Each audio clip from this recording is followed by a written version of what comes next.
I've got a lot of great memories of JT, but one that sticks out the most, and probably to the rest of you as well, is how he loves to throw any personal property about 30 yards down the fairway. So, word to the wise, don't ever give JT something willingly on the first tee.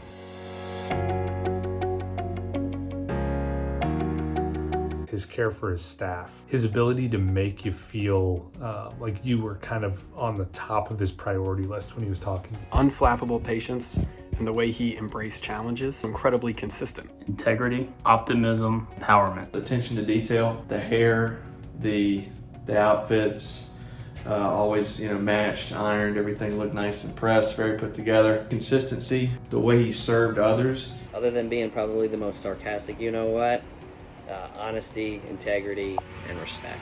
Great leadership skills, management skills. How witty and funny JT is. Smart, dedicated, a great mentor and teacher, kind, generous, and good. Funny and witty, which keeps us all laughing. Your passion, service to our membership, and your wit. He's a great leader of his team, very organized, he's a great delegator. They say you always should write down your goals. First goal that I ever wrote down here at New Orleans Country Club was that I wanted to have 20 head pros. I wanted 20 assistants to go on to head pro jobs. Quickly I found out that was kind of a steep goal. But you open up my desk, the first thing you're going to see in there is a list of all my assistants that I've had, and highlighted the ones who've gone on to head pro or head coaching jobs. I think at last count I'm at 21.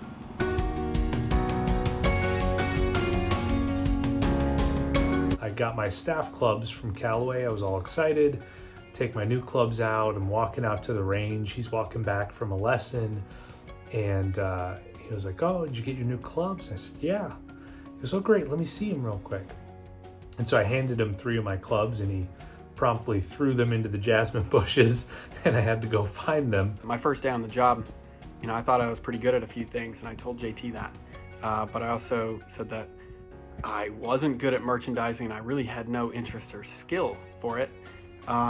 So of course he says, "Well, you're going to be lead merchandiser then." I didn't really know what to expect. I wanted to play well. I think it was probably the first time I played with JT, and I didn't hit a good shot till maybe the 5th or 6th hole, which was number 10. And he's like, "Oh man, you really got that one good. Let me see that club. It looks like you really hit it right in the center." And no sooner did I hand it to him than he, slings it about 50 or 60 yards down the 10th fairway.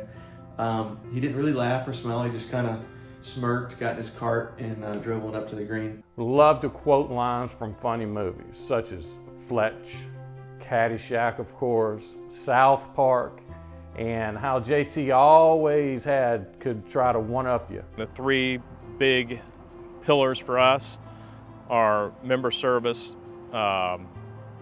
leadership, and organization. Those are the 3 things that we do presentations over and try and improve with everybody while they're here.